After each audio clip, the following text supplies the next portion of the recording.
Mom, what's that over there? When I returned home from my parents' house with my daughter, we were met with piles of trash bags in front of the entrance. As we approached, I realized that these bags contained my daughter's and my belongings, carelessly packed as if they were actual trash. Confused, I exclaimed, "What's this? Why is this happening?" My daughter tearfully pulled out her beloved stuffed animal from one of the bags and hugged it tightly. Frustrated, I marched towards the entrance, only to find that the locks had been changed while we were out. It became apparent that my mother-in-law and sister-in-law were behind this. Ringing the doorbell and knocking several times yielded no response. "What is this? Isn't it terrible?" I muttered. Upon closer inspection, one of the trash bags had a note that read, "Parasites disappear, never come back." A surge of anger welled up within me, and I couldn't help but express my frustration aloud. "The real parasites are you," I muttered. This was the worst treatment I had ever received from my in-laws in 15 years. Not only me, but making my daughter feel this way too was unbearable.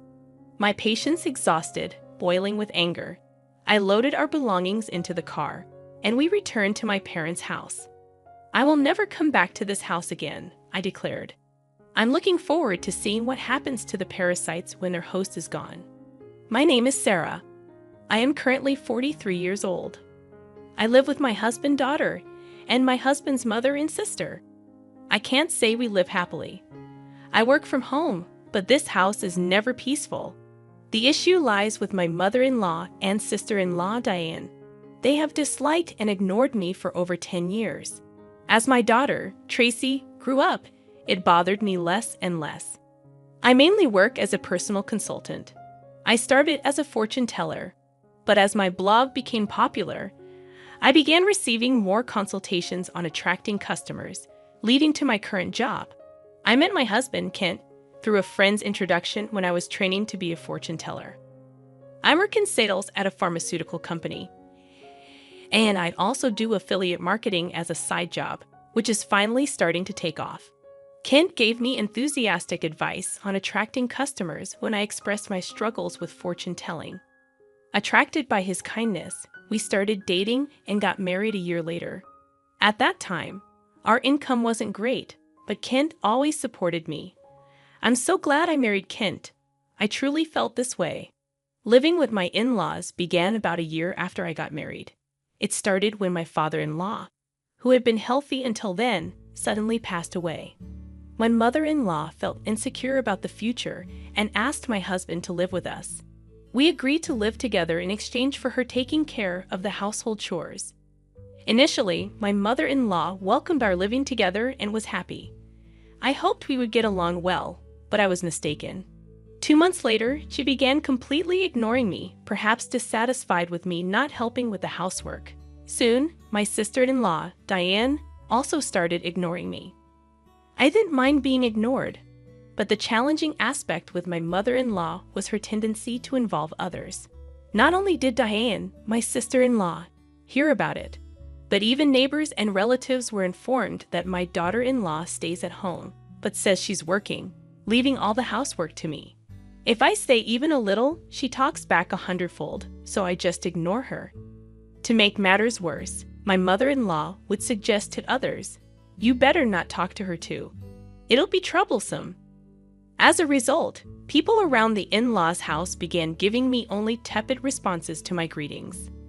I felt isolated, and it became very difficult. Despite my pleas to stop spreading strange rumors, my words were completely ignored. Although my mother-in-law's attitude softened slightly when my daughter Tracy was born 2 years after we started living together, her overall stance towards me hardly changed.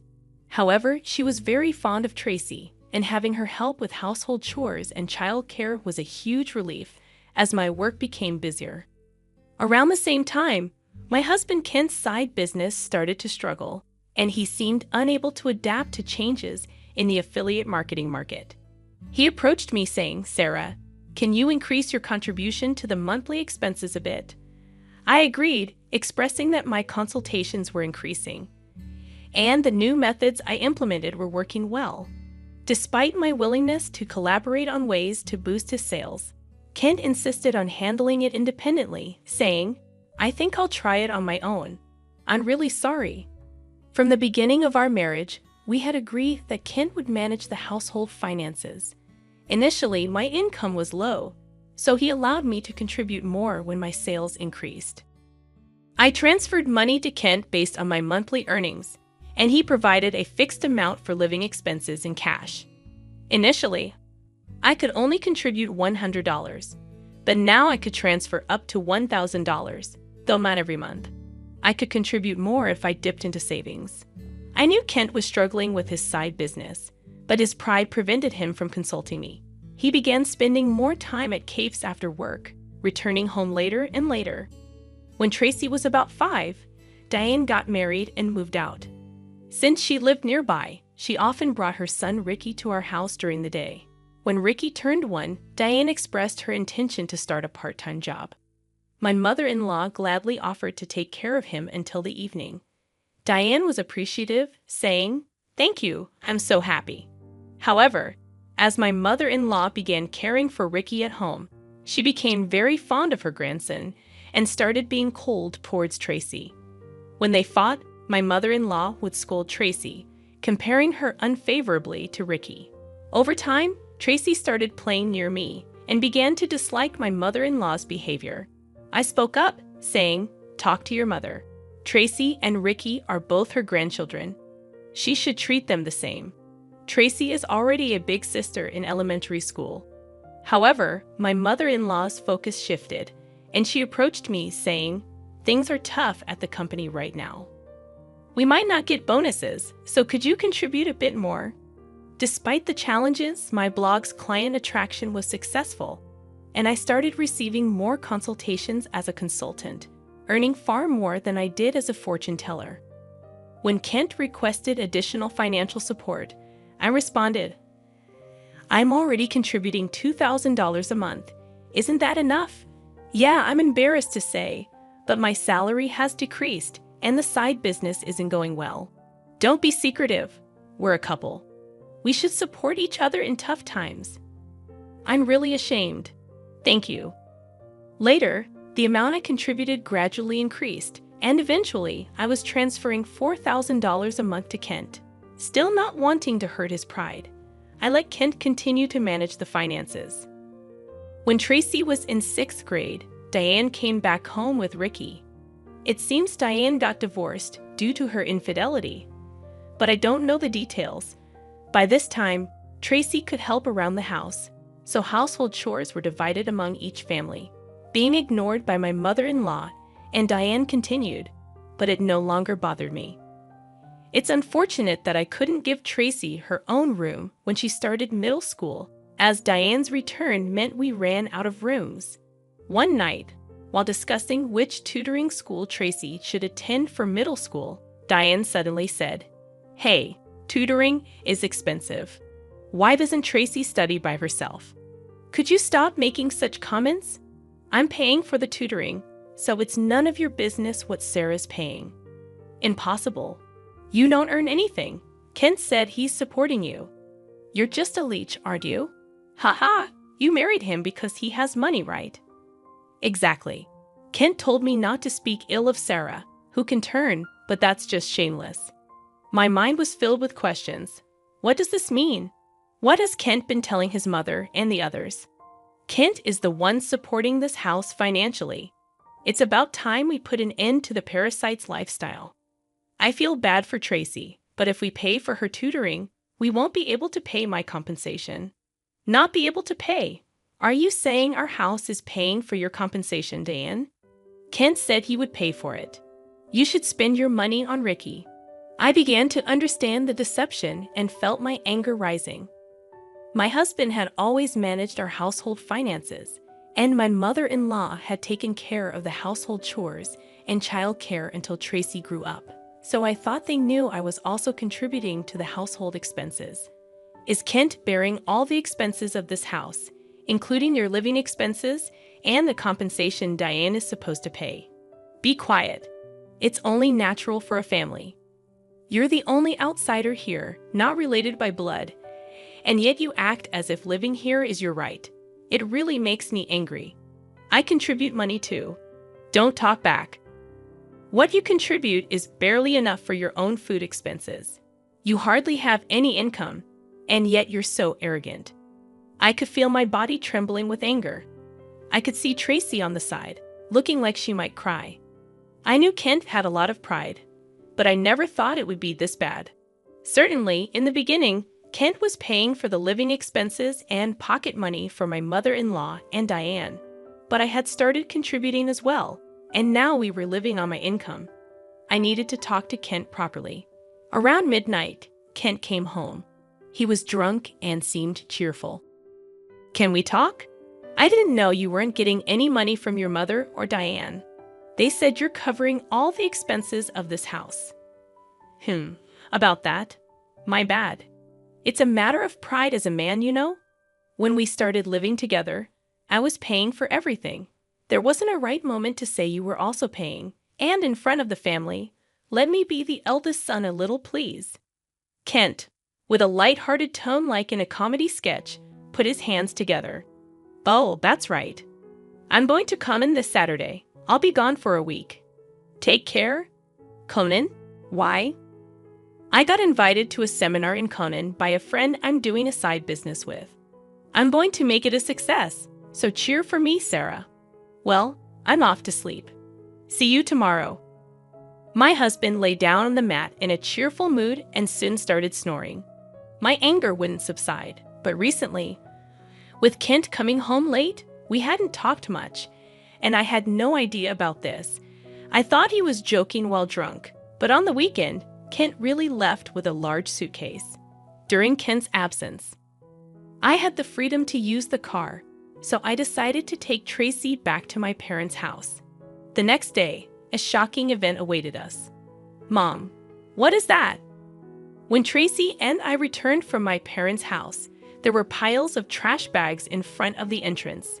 Upon closer inspection, these bags contained mine and Tracy's belongings, carelessly packed just like real trash. "What is this? Why is this happening?" "I don't understand." Tracy, crying, pulled out her beloved stuffed animal from the bag and hugged it. Furious, I headed towards the entrance. Has the lock changed?" It seemed that the locks had been changed while we were out. This must be the work of my mother-in-law and sister-in-law, Diane. I rang the doorbell and knocked several times, but no one came out. What is this? Isn't it terrible? Upon closer inspection, one of the trash bags had a note saying, "Parasites disappear, never come back." I felt a surge of anger from the bottom of my heart. The real parasites are you. I couldn't help but let out a swear word. This was the worst treatment I had ever received from my in-laws in 15 years. Not just me, but making my daughter feel this way too. I finally lost my patience with boiling anger. I loaded the luggage into the car, and we returned to my parents' house. I will never come back to this house again. I'm looking forward to seeing what happens to the parasites when their host is gone. When we returned to my parents' house, they were shocked. I hadn't told them about the ignoring from my in-laws, the money issues, and most of all, their attitude towards Tracy. Not wanting to worry them, my parents said, "There's no need to go back to that house. You should claim compensation from them." They cried with anger and told me to stay with them. My mother's words, "You really had it tough," made me cry too. In reality, I had been trying my best all this time. Enough is enough. I finally decided to confront my feelings while staying at my parents' house. I contacted a friend who had introduced me to Kent. She was connected to Kent's side business friends. "Are you doing well? I want to ask you something. Do you know if Kent's friends are currently in Conan, that famous entrepreneur seminar, right? I was invited but wasn't interested, so I declined." "Kent didn't go, did he?" "Yeah, that's right. By the way, I heard Kent quit his job and is now managing a business with his wife. You two must be close." Yes, that's right." Nonchalantly, I replied and hung up immediately. After I called Kent's company, what my friend said was true, and to my surprise, Kent had quit his job 2 years ago. This meant that for the past 2 years, I had been paying almost all of the living expenses for my in-laws. Looking back over the years, I suddenly felt hollow. A week later, I received a laid-back message from Kent saying he was back in the US. After continuously ignoring him, I stopped hearing from him altogether. He must have heard the news back home. Expecting persistent contact from Kent, I hired a detective to investigate him. The investigation revealed that Kent, dressed in a suit in the morning, spent his afternoons gambling and evenings at a woman's house. So I asked for an investigation into his infidelity as well. 3 weeks later, Kent called me.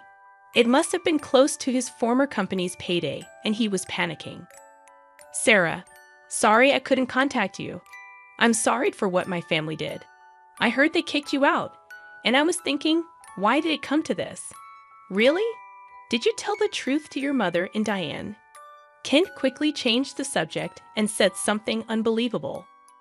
"Let's leave that house and live in a new home, just the three of us. I'll cut ties with those who disregard you, Sarah. I'm ready to abandon my mother and Diane, so please come back." Are you really cutting ties with your mother and Diane? Was Kent planning to easily discard them after making them dependent on him? I was disappointed in Kent and his self-centered actions, so I told him, "I'm coming back for now, so leave the door unlocked." Kent seemed delayed at my message. A few days later, I returned to my in-laws' house with Tracy.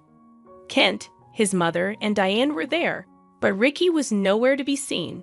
I was relieved that Ricky didn't have to witness the adults' ugly arguments. When Kent made some remarks, I ignored the displeased pair and took out a divorce form from my bag. I confronted the surprised Kent. "I heard you quit your job without telling me. Since we're supposedly managing a business together, does that mean the $4,000 I've been transferring every month was actually your salary?" Kent tried to excuse himself. "No, that's not it. I told you the business was in trouble, right? So, I decided to quit before getting fired. Carly, I heard you quit 2 years ago, right? I called your company, and it's still not bankrupt." Kent fell silent. I pressed further. "By the way, what role do you play in our joint business management? Are you the accountant?" Kent became increasingly uneasy and started sweating. "Kent is supporting the whole family, isn't he, Mother? He quit his job, his side business isn't going well, and yet it's a mystery where the money is coming from. I'm leaving, but please continue to get financial support from Kent." My mother-in-law and Diane's faces turned pale and ashen. "But the other day on the phone, you were crying and begging to save only yourself, saying you'd cut ties with your mother and sister. Haha, but that won't happen. I'm also discarding Kent here." "What do you mean? I don't understand. Kent hasn't been going to work. That's a lie. He leaves in a suit, and Sarah was supporting the household. It's true. Sarah has been paying for everything for years. I'm unemployed now and not doing any side business. We're going to have a hard life because you guys kicked Sarah out. We could have had an easy life without working if you hadn't done anything unnecessary." "What do you mean by that? You were planning to abandon us, weren't you?" Kent's response ignited the fury of my mother-in-law and Diane. As the three of them caused a commotion, Tracy and I began to take action. I came to pick up some forgotten items.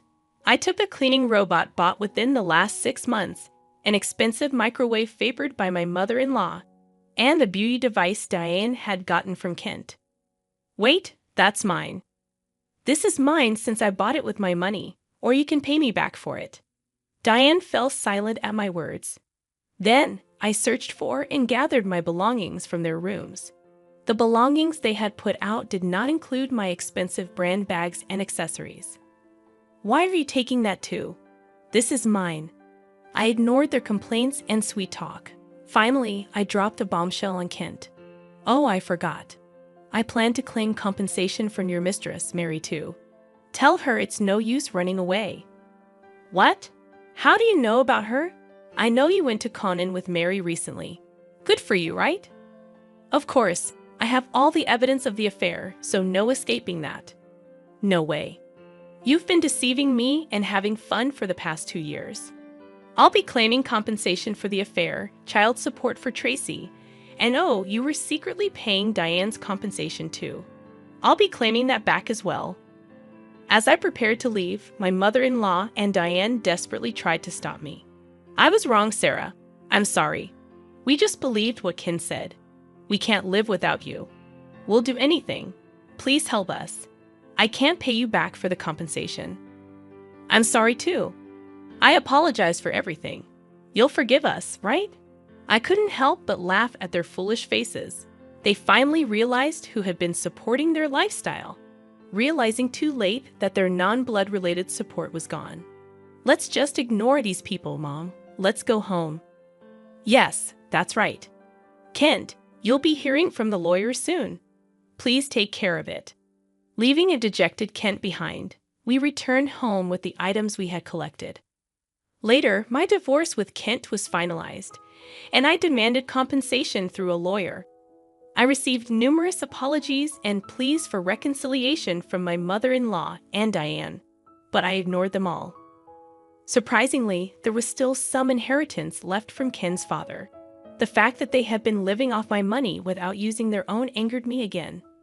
However, the inheritance wasn't enough for the compensation, and ultimately, they had to sell the house to make a lump sum payment.